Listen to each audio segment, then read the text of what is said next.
Good morning to all. Just we are discussing about the poem by Gajanan Muktibodh, The Void. We discussed it in English.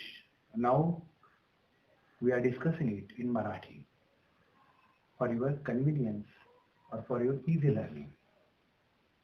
The void म्हणजे cavity, पोकळी.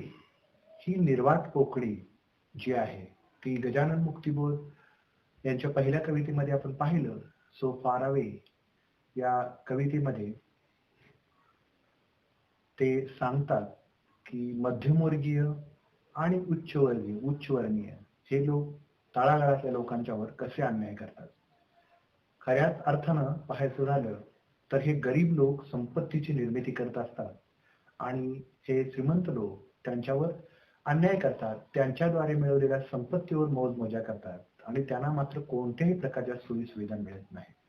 त्या कवितेमध्ये ते हेही म्हणतात की आमची पुढची पिढी, ज्यात त्यांनी द डॉटर असं म्हटलेलं आहे, ती खूपच दुःखी, भुकेलेली आणि अशा पद्धतीनं सर्व सोयी सुविधापासून वंचित अशी आपल्याला दिसते. या कवितेमध्ये ते असं म्हणतात की भ्रष्टाचारानं आणि पैशानं बरबटलेला हा जो जिना आहे, त्या जिन्याखाली आम्ही राहतो. आमच्या इच्छा आकांक्षा खूप वेगळ्या आहेत. पण आता मात्र द वॉइड या कवितेमध्ये मार्क्सिस्ट फिलॉसॉफी फक्त तो मांडत नाही, तर कवी त्याच्या मनातला उद्वेग, त्याच्या मनातला जो संताप आहे तो व्यक्त करताना आपल्याला दिसतो आहे.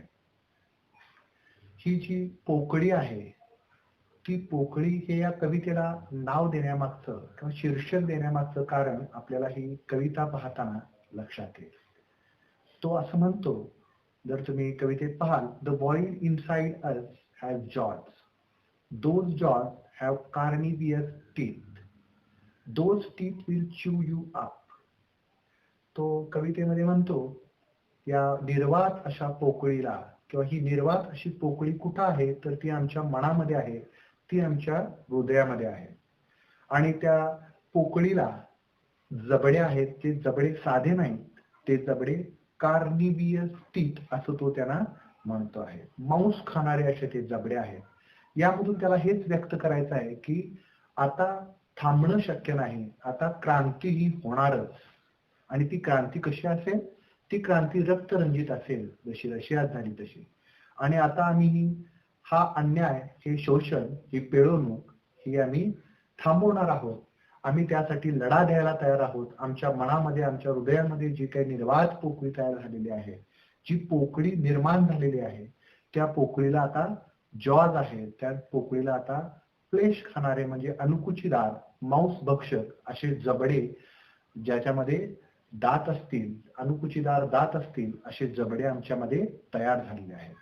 आणि ते सर्व गिळून टाकतील, ते सर्व चावून टाकतील, ते सर्व नष्ट करून टाकतील.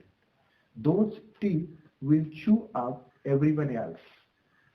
The dirt inside is our nature, habitually angry.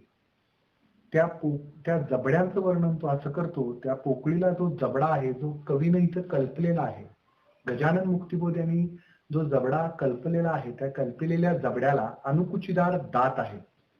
ते दात मांस भक्षक अशा पद्धतीचे दात दिसतात. ते म्हणतात की जे त्याच्या वाटेमध्ये येईल त्या सर्वांना तो चू करून टाकेल, तो चावून गिळंकृत करून टाकेल. आमच्यामध्ये असणारा लॅकुना, शॉर्टेज किंवा लॅक, आमच्यामध्ये असणारी कमतरता, हेच आमच्या त्या पोकळीचं वैशिष्ट्य आहे. कशाची कमतरता इथं कवीला सांगायची आहे? कशाची कमतरता मांडायची आहे? कमतरता चांगल्या सोयी सुविधांची, कमतरता चांगल्या आरोग्य सेवेची, कमतरता चांगल्या शिक्षणाची, कमतरता समाजामधल्या एका स्टेटसची किंवा समाजामधल्या स्थानाबद्दलची. या सगळ्या पोकळ्या एकत्र येऊन, किंवा सगळ्या गोष्टी एकत्र येऊन या कमतरतेमधूनच ही पोकळी निर्माण झालेली आहे. हॅबिच्युअली अँग्री. आणि ही पोकळी कशी तयार झालेली आहे? ती सवयीनच अतिशय क्रोधी किंवा अतिशय रागीट अशा स्वरूपाची ती पोकळी आहे. कारण असमाधान, अतृप्तता, तळमळ, दुःख, वेदना यांनी जी पोकळी निर्माण होईल ती अर्थातच त्यामधून जे निर्माण होईल तो राग आहे, संताप आहे आणि चिडचिड आहे. ती चिडचिड, सततची चिडचिड किंवा ती सवयीची चिडचिड आहे, सवयीचा राग आहे. आणि एक दिवस ही पोकळीमध्ये जे जॉज आहे, जे जबडे आहेत, ते तुम्हाला चावून गिळंकृत करून टाकतील, असं कवीला म्हणायचं आहे. तो पुढे म्हणतो, there is a pond of blood, this void is utterly black, is barbaric, is naked, disown, debased. ही जी पोकळी आहे, ती पोकळी तो म्हणतो की ही पोकळी आहे ही द डार्क हॉलो, अतिशय पोकळी ही अंधारलेली, डार्क आहे, हॉलो आहे, पोकळ आहे. आणि जसा बर्मुडा ट्रायंगल आपण म्हणतो तसं जे जे येईल ते सगळं गिळंकृत टाकणारी ही पोकळी आहे. त्याबरोबर तो म्हणतो, in the dark hollow inside the jaw there is a pond of blood. त्या जबड्यांच्या आतमध्ये एक रक्ताचं तळ आहे. आता ही क्रांती त्याला इथं रक्त रंजित अशा स्वरूपाची सांगायची आहे. यातून जे निर्माण होईल त्यामध्ये रक्तपात होईलच होईल, हिंसा ही होईलच. आणि ही सत्ताधारी लोकांची, आजपर्यंत अन्याय करणाऱ्या लोकांची ही सगळी सत्ता उलटवून टाकण्यामध्ये कवीला यश मिळवायचं आहे किंवा या सर्व लोकांना यशस्वी व्हायचं आहे. The void is utterly black. ती जी पोकळी आहे, the void is utterly black, ती अतिशय काळी कुट्ट, ती डिसओन, ती कुणाच्याही मालकीची नाही, ती सार्वत्रिक आहे. ती सार्वत्रिक असून त्याच्या पुढे ती इट इज बार्बॅरिक, ती बार्बॅरिक आहे, सिव्हिलाइज्ड नाही, ती रानटी आहे, पाशवी आहे आणि ती नेकेड आहे. कवीला इथं नेकेड या शब्दातून नग्नतेमधून काय सूचित करायचं आहे तर ती स्पष्ट आहे. तुमचा जो दुटप्पीपणा आहे, बॉर्जिस किंवा उच्च मध्यमवर्गीय किंवा श्रीमंत लोकांचा जो दुटप्पीपणा आहे, त्या दुटप्पीपणाचा बुरखा फाडून टाकणारी अतिशय नग्न अशा स्वरूपाची, सत्यतेवर आधारित अशी ही पोकळीची रचना आहे किंवा ती पोकळी आहे असं त्याला म्हणायचं आहे. डिबॅस्ट, त्याला कोणताही पाया नाही. आता त्यानं कायदा हातात घेतलेला आहे. तो म्हणतो की या पोकळीमुळे, या मनातल्या खळबळीमुळे, या संतापामुळे, या उद्रेकामुळे जे काही निर्माण होईल त्याला कोणत्याही प्रकारचा बेस असणार नाही. फक्त आपल्यावरचा अन्याय दूर करणं हेच त्याचं उद्दिष्ट असेल. त्याच्या मार्गात जे जे येईल ते सर्व नष्ट करण्याचं प्रचंड आणि विलक्षण असं सामर्थ्य या सार्वत्रिक अशा दुःख, वेदना, तळमळीतून निर्माण झालेल्या void मध्ये आहे असं तो म्हणतो.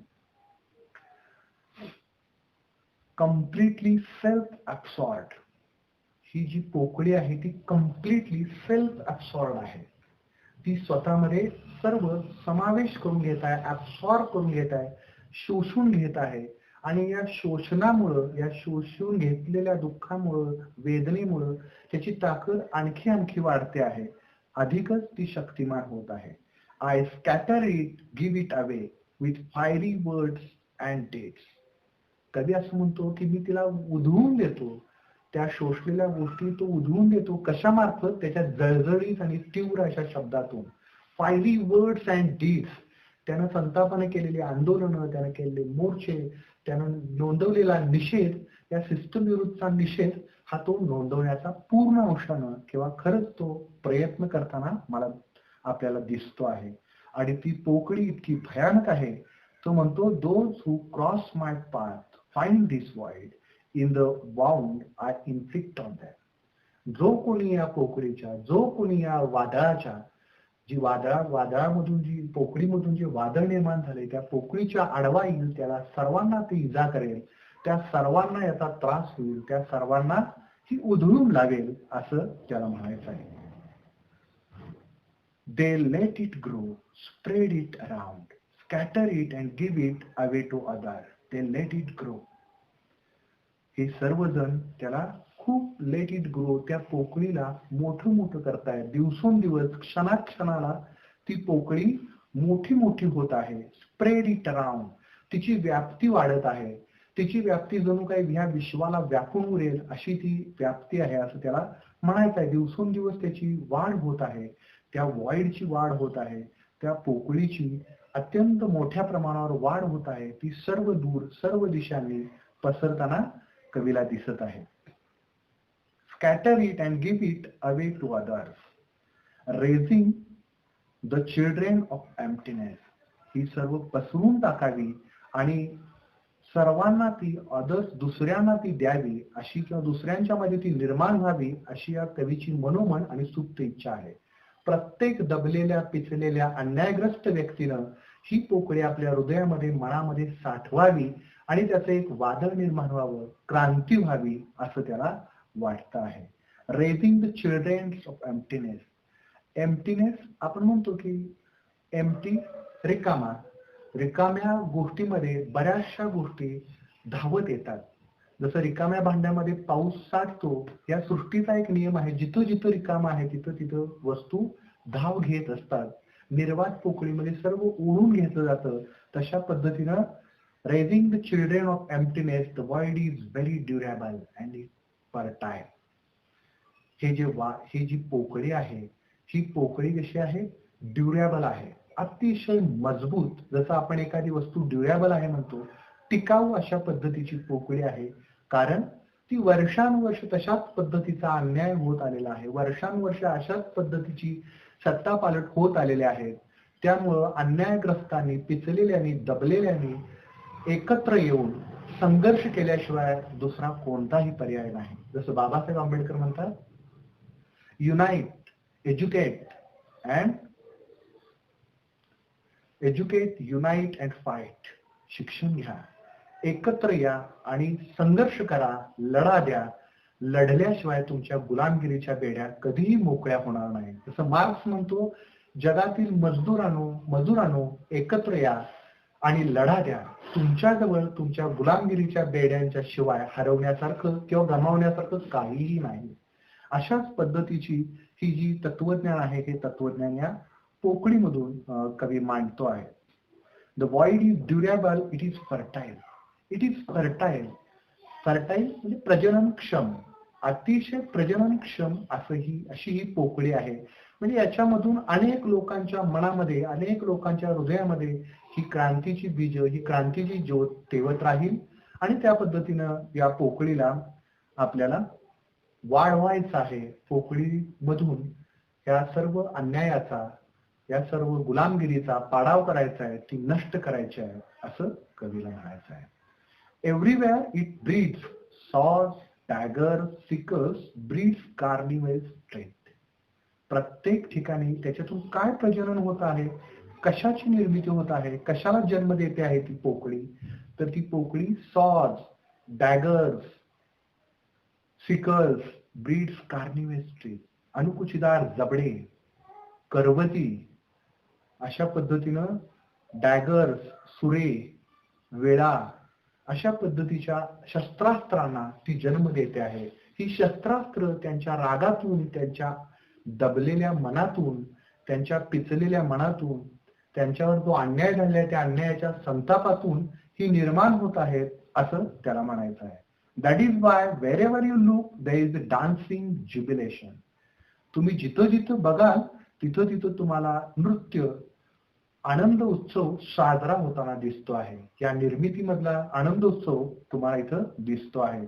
साजरा, नृत्य वगैरे हे ज्या गोष्टी आहेत ह्या एक उत्सव आहे. हा उत्सव कशाचा आहे? त्याच्यामधून आता काहीतरी निर्मिती होत आहे आणि गुलामगिरीच्या बेड्या लवकरच गळून पडतील आणि सर्वांना समान हक्क, समान न्याय या समाज व्यवस्थेमध्ये मिळेल असं कवीला वाटतं. There is dancing jubilation. Death is now giving birth to brand new children. Here he says, तो इथं म्हणतो, Death is now giving birth to brand new children. कशाचा मृत्यू आहे? तर या बेड्यांचा मृत्यू आहे. अन्यायामध्ये जसं आपण समजतो आहोत, जो गुलाम किंवा जो मजूर आहे, जो कष्टकरी समाज आहे, जो गरीब समाज आहे, त्याच्या या भावनेच्या मृत्यूतून तो म्हणतो की birth to brand new children. एक नवी भावना उदयास आलेली आहे. प्रत्येक माणूस हा समान आहे आणि तो हक्क त्याला मिळालाच पाहिजे, त्याचे राईट्स त्याला मिळालेच पाहिजे. अशा पद्धतीची एक नवीन मुलांची पिढी किंवा ब्रँड न्यू चिल्ड्रन, एक नवजात शिशु जन्माला येत आहे. तो कसा आहे? Everywhere there are oversized with the teeth of joy. सगळीकडे तुम्हाला जॉज, कार्निवस टीथ असणारे, मांस भक्षक अशा पद्धतीचे जबडे असणारे सगळीकडेच तुम्हाला हे दिसत आहे. There are heavily arm mistakes. काही चुकाही दिसत आहेत, पण त्या कशा आहेत? Heavily armed. त्यांच्याजवळ शस्त्रास्त्र आहेत आणि त्या पद्धतीनं किंवा त्या सगळ्या चुका, ज्याला आपण चुका असं म्हणतो, हिंसा ही तशी वाईट आहे, पण ही हिंसा सुद्धा त्याला मान्य आहे आणि तो म्हणतो की देर आर हेवीली आर्म मिस्टेक्स. शस्त्रास्त्रांच्या साह्यानं घडलेली क्रांती ही त्याला इथं दिसते आहे. तत्कालीन काळामध्ये नेहरू गांधीवादी तत्वज्ञान भारतामध्ये होतं आणि अन्यायाविरुद्ध, असत्याविरुद्ध सत्याग्रहासारखं एक साधन गांधींनी या देशाला आणि जगाला दिलं. त्याच वेळा ही कम्युनिस्ट फिलॉसॉफी, मार्क्सिस्ट फिलॉसॉफी तो मांडतो आहे.